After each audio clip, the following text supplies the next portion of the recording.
Greetings, everyone. We're so excited to be here with you all and to share about the project that we've been working on in the last 18 months, or I would say in late 2020. As we were engaging in planning for the ESSER funds, which is stand for Elementary and Secondary School Emergency Relief Funds, the Nebraska Department of Education hosted a number of focus groups to hear from stakeholders what was working, what was not working. So across the conversation, internal conversation and conversation with ESU and with educators and districts leader, we heard that it was hard to track how initiatives, program from NDE are connected. So that message from basically from different offices also did not feel like they were always speaking from the same voice, and that different initiatives sometimes pulled in different directions. So in response to this feedback, 4 administrators, officers, and their team, including Office of Special Education, Teaching, Learning, and Assessment, Office of Coordinated School District Support, and Office of Coordinated Student Support Services came together to basically ask the questions, how does our work connect? And how can we strengthen the coherence of the vision of student support, our work, which is based on the way we support, how we support districts.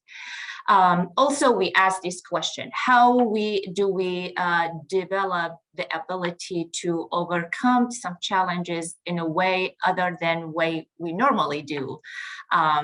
And how do we cultivate the ability to look at things differently from the way we typically look at these things? So across the last year, the member of these 4 teams have been coming together regularly and to understand the perspective and experience of stakeholders, working with our teams and also within our teams to support better understanding of each other work, and to forge a clearer shared vision and language. So for the last, I would say 8 months, we have focused this energy by working together to support and update the Nebraska NeMTSS framework to ensure that this framework reflects the shared vision and effort of all offices and uses a common language that we can all then support across our offices. And I'm gonna turn it over to Dr. Vargas. Thanks, Zainab. And what we hear from Zainab also is that in reality, we were finding out that we have a coherence problem, right? Each of the offices go about the work that they do and to the best of their ability.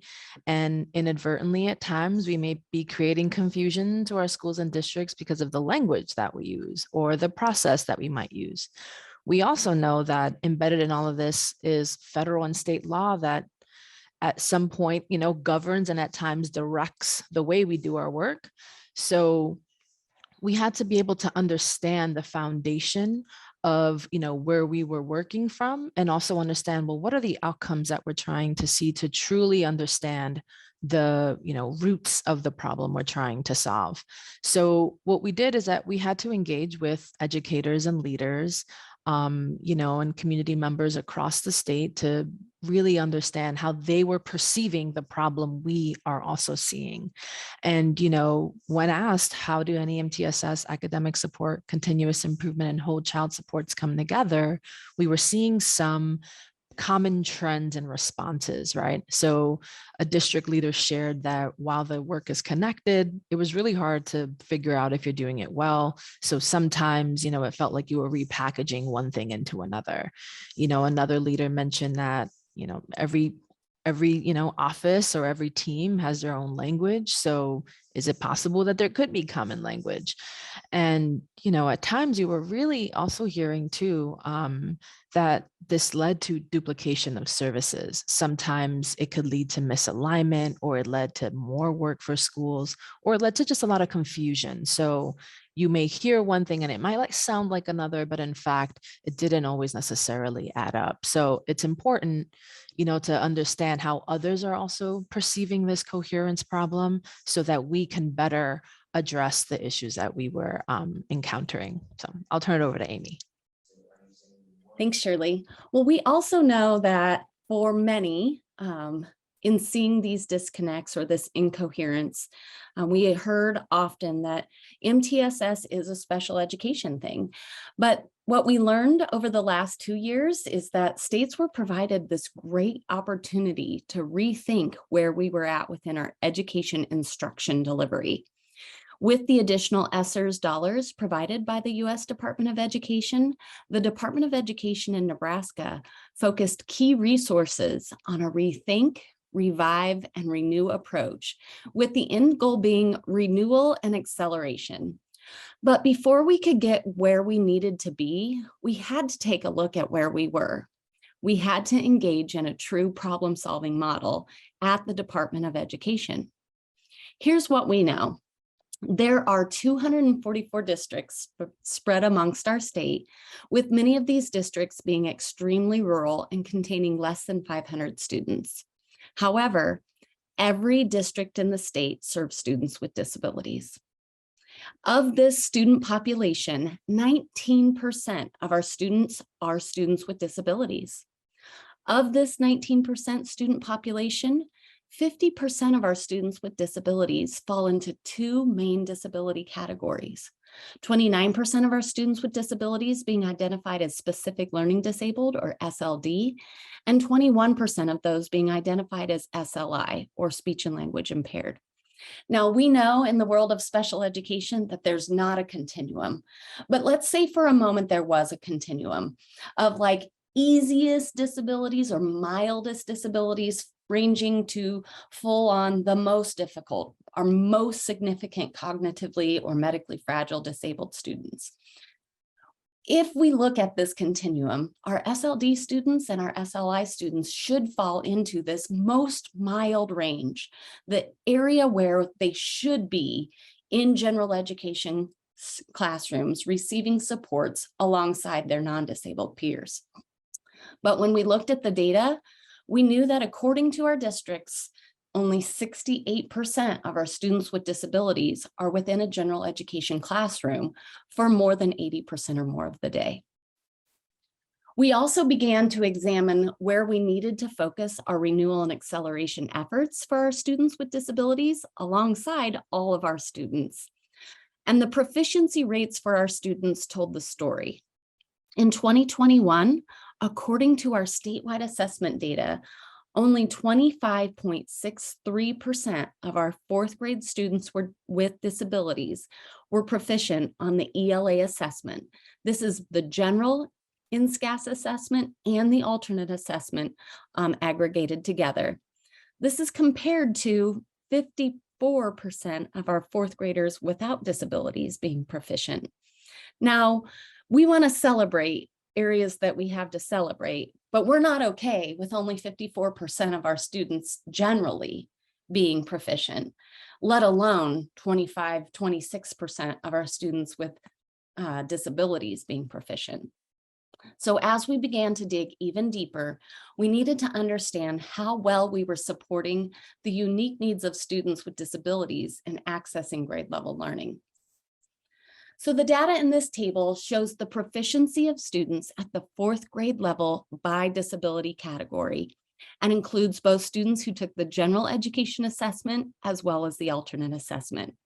Now, as I talk through this, I want you to remember that continuum we just talked about, from mild receiving supports in general education all the way to our more significant cognitively disabled. The scores are arranged from the lowest to the highest levels of proficiency.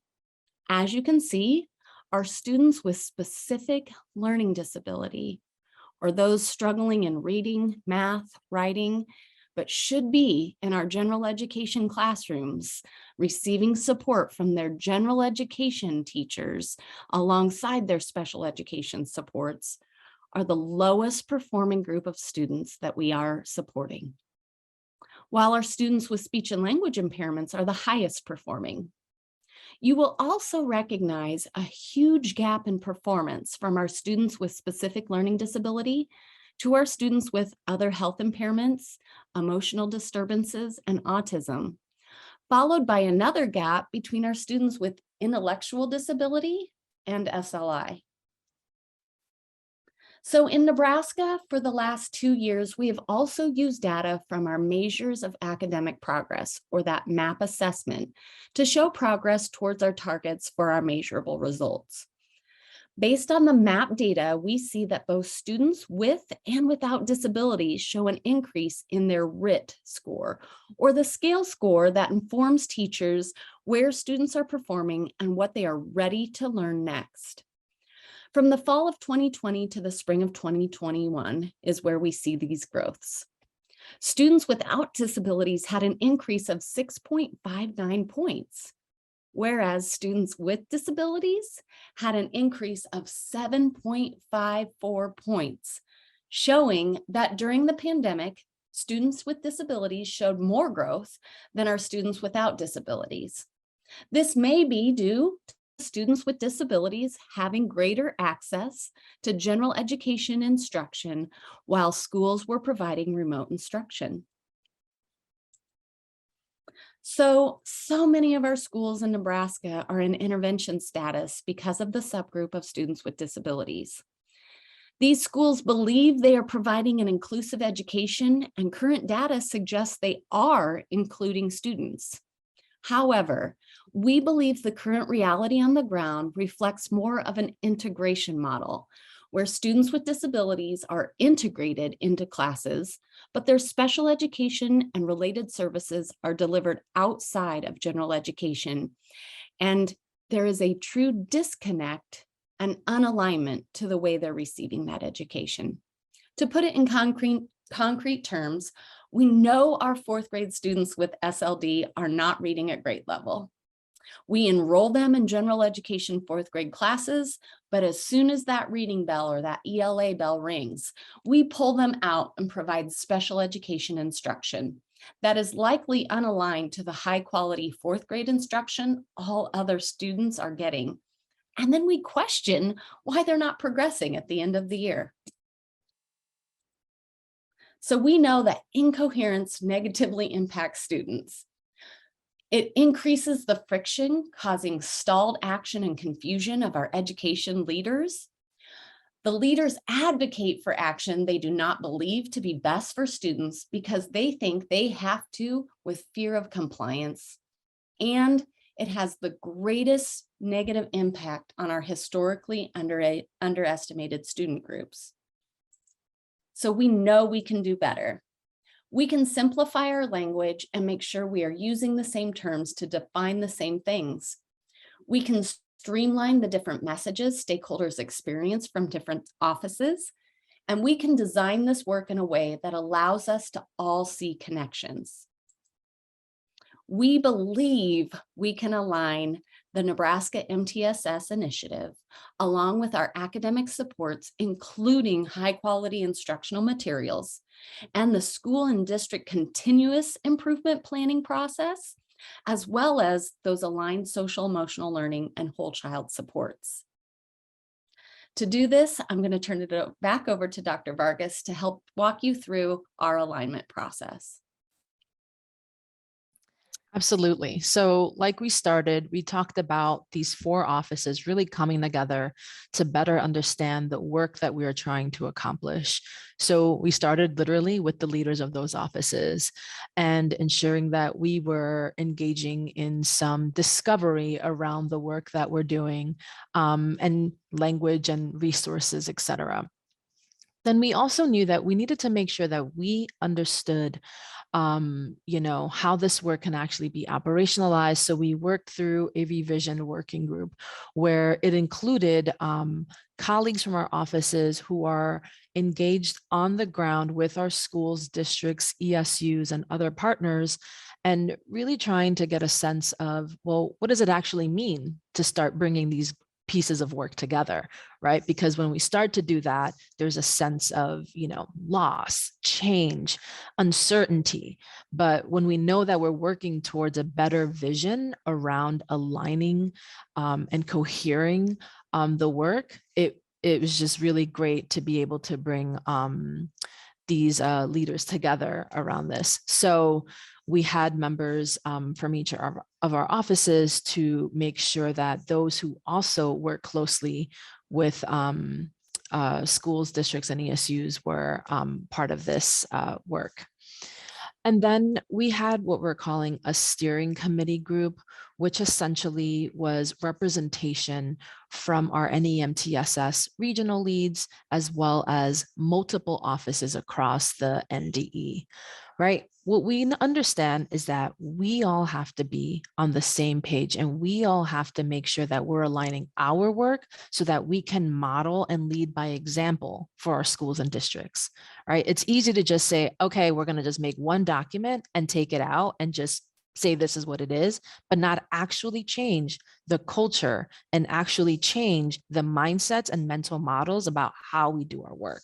So it's really important that we demonstrate for our schools, districts, ESUs, and other partners that collectively this is a shared responsibility, and therefore you see this nestled image as a way of seeing how we're each piece is interconnected.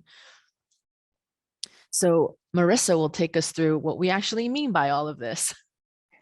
Thank you, Dr. Vargas. I feel like I got a really important slide here, but it's just really, and it's a pretty simple definition, but kind of responsive to what do we really mean by coherence. And so the team, pretty early on had to really get into those deep discussions about what do we mean by coherence, and what was landed on was the degree to which our work streams form a unified whole and speak to each other. So a lot of what you'll hear in this presentation is just how we're going to kind of use the same language, reflecting the same language, and the theory of change. Okay, so some of the ways that we'll work to develop that shared vision and that shared language. These are just some of the things that would be required of us to do. And that is the first one, create a model for the school support elements, create and use a shared glossary, and then train all internal teams to use this language and incorporate it into all training. So those are also, just some products that will come out of this coherence work. So the scope of the project was really bringing these offices together to align, define, and streamline key work streams so that we can see the reinforcement to each other and offer our schools and districts a more coherent model for student support, right? Because at the end of the day, we're talking about how do we make sure we are adjusting when necessary our practices, policies, procedures to support students best. So what does that actually mean, right? If you recall the image, like maybe a few slides ago that had NeMTSS in the middle, it was really about, well, what can we anchor to, right? And we had to start with NeMTSS, and I say had to, and not in a negative term, but more so that it was the most fully developed system of support. And it made the most sense to really think about how we can support our schools more concretely with something that's already developed and has a shared language and mental model around that. It's also, like Amy mentioned, an opportunity really to disrupt the thinking around something being a SPED thing. And if we think about the data that Amy shared, is it really a SPED thing? it makes me wonder, right? And it makes all of us wonder, what is it really about? And if we're really about systems improvement, NeMTSS is really the structure that made the most sense for us to anchor to. And it's also the right moment to update these resources materials anyway. Amy mentioned, and our colleagues also mentioned here around, we're already working towards continuous improvement in the NeMTSS space. So the stars are aligning, and it's really great that all these things are coming together at the right time, at the right place. The other piece was also that we wanted to make sure, and we wanted to continue to communicate how there is a clear connection point to NeMTSS and how our work could fit well within this system. So when we're talking about, looking at data, when we're talking about balanced assessment systems, when we're talking about shared leadership, when we're talking about, whole child approaches, it's all really embedded in NeMTSS. So it was a great opportunity to really make sure that we really see connections to this work and clearly articulate them in a way that makes sense to school and districts. And then lastly, this is all about advancing educational equity, right? It is about ensuring that our students, all of them, each child, right, including our students with disabilities, have an opportunity to access and succeed in grade appropriate work so that they can demonstrate their learning in a variety of ways. So we want to make sure that we also center that in the work that we're doing. So how did we actually go about this work?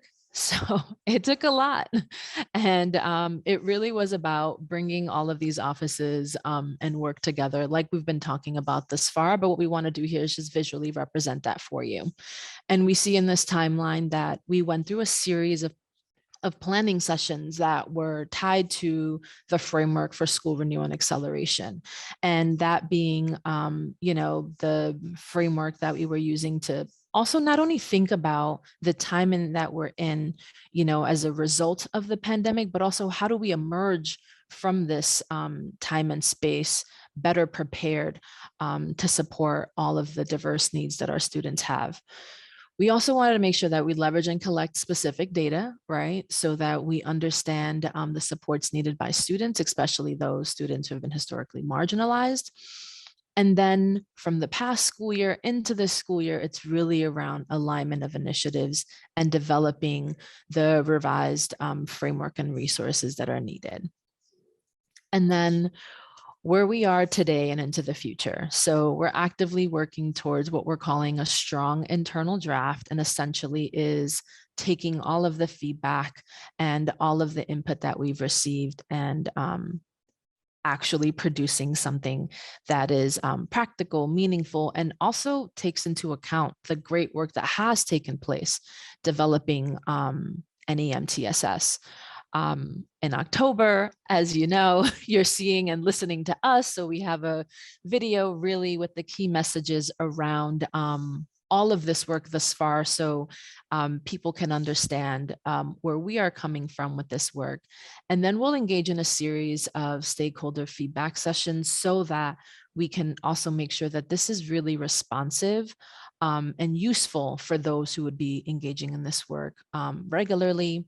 And then we hope for a winter, and that's December-ish timeframe to really consider releasing this framework, and then considering what the implementation for this work will be in the next school year for 23-24.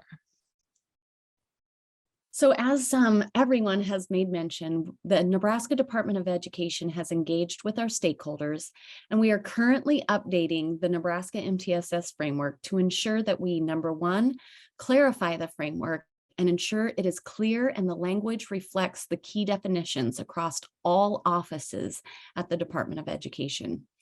We also hope to strengthen the community involvement vision with ensuring strong alignment to AQuest as our true foundation of all of this, with also alignment to our whole child model as we think through what we need to do to support each individual student. And then most importantly, to truly clarify the evidence-based practices and how we monitor and support this as we continue on this educational journey. Once this is completed, the system's training, implementation support, and continuous improvement work happening around our state will also engage in a redesign to support the cohesive nature of the work that is needed. Similar to what you all experience in districts and schools at your level, requires a continuous improvement mindset. We have heard for the last several years that much of our disconnect in Nebraska's MTSS is because MTSS has been seen as a special education thing. We have stood back and apologized for creating this incoherence, but we're not going to apologize any longer. Given the data that we have just shared with you, we will no longer apologize for rethinking our instructional delivery supports that will benefit all students, but most importantly, our students who have continued to be historically underestimated and underrepresented in our rethink systems. In Nebraska, we have done the best that we can until now. Now we know better, so now we must do better. Each student is relying on us to figure this out.